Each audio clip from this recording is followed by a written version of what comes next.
करता था। लेकिन जब उसके राज्य के 2 साल बीत गए तब उसने अपनी मनमानी करना शुरू कर दी। अपनी इच्छा के अनुसार उसने होम बलि चढ़ाना शुरू कर दिया। हे भाई और बहनों, सैमुएल का काम, एक याजक का काम था परमेश्वर के सामने बलि चढ़ाना, बलि अर्पण करना और परमेश्वर का धन्यवाद देना और परमेश्वर के लिए धूप जलाना एक याजक का काम था। सैमुएल और शाऊल का काम ये था ताकि वो इजराइलियों के रक्षा करे और राज्य को संभाले और इजराइलियों के लिए लड़े और दुश्मनों से उन्हें बचाए।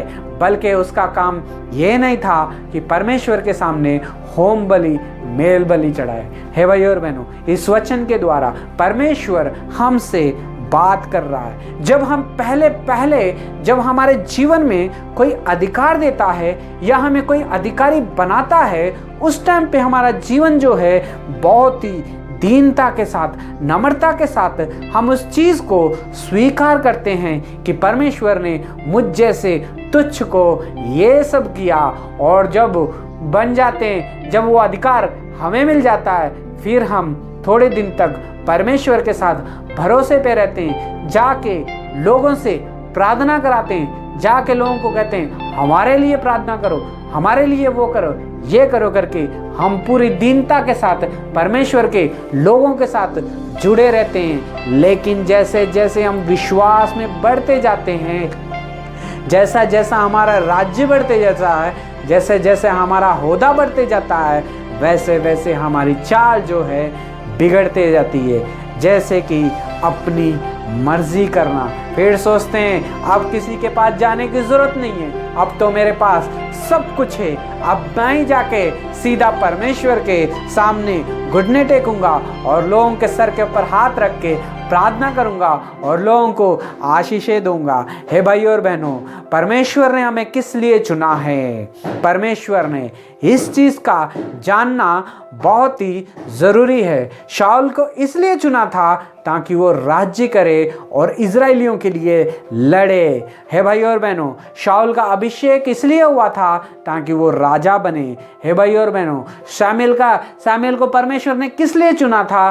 क्योंकि वो एक याजक बने और परमेश्वर से बात करे और इजराइलियों को बताए, उनका सही मार्ग करे। और होम बलि, मेल बलि और धूप जलाना जो था एक याजक का काम था। आज भी लोग जो है ये नहीं समझ पाते कि याजक का काम क्या है और वहाँ पे आने वाले विश्वासियों का काम क्या है। आज भी परमेश्वर के घर में, परमेश्वर के लोगों के बीच में इसी चीज़ के लिए युद्ध लड़ा रहता है। जैसे कि कोई वचन बोलता है तो दूसरा आदमी के अंदर दिल में आशा उत्पन्न होती है कि मैं भी आज से वचन बोलूँगा, मैं भी पास्टर के जैसा बनूंगा। हे भाई और बहनों, ऐसी इच्छा रखना, ऐसा मन में अपने रखना, ये गलत बात नहीं है, अच्छी बात है।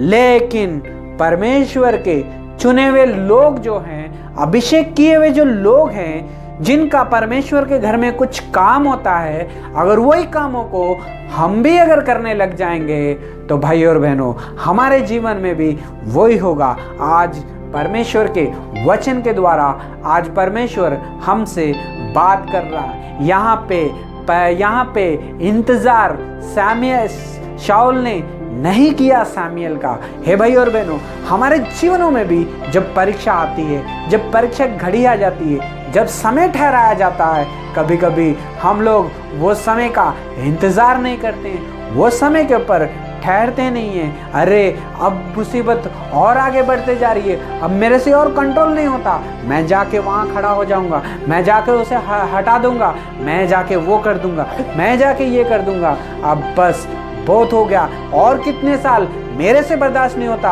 अब मैं आज ही कर दूंगा, चाहे कोई आए या ना आए, मुझे किसी से पूछने की जरूरत नहीं है, सब कुछ मेरे हाथ में है, सब लोग मेरी बात मानते हैं और सब लोग मेरे ही पीछे चलेंगे करके। हे भाई और बहनों, इजराइल में शाऊल भी यही कर रहा था। उसने भी सोचा मेरे सामने से लोग इधर उधर भाग रहे हैं, और वो भी डर गया था कि अब मैं शायद सारे इजरायली भाग जाएंगे। शामुएल तो अभी तक नहीं आया है, उसके बताए हुए वक्त जो है बीतते जा रहा है, इसलिए उसने इंतज़ार नहीं किया। परमेश्वर के सामने सबसे बड़ा उसने वो पाप कर दिया जो कि नहीं करना चाहिए था। हे भाई और बहनों, परमेश्वर के सामने मेल बलि, होम बलि चढ़ा दी उसने युद्ध जीतने के लिए। हे भाई और बहनों, परमेश्वर इस वचन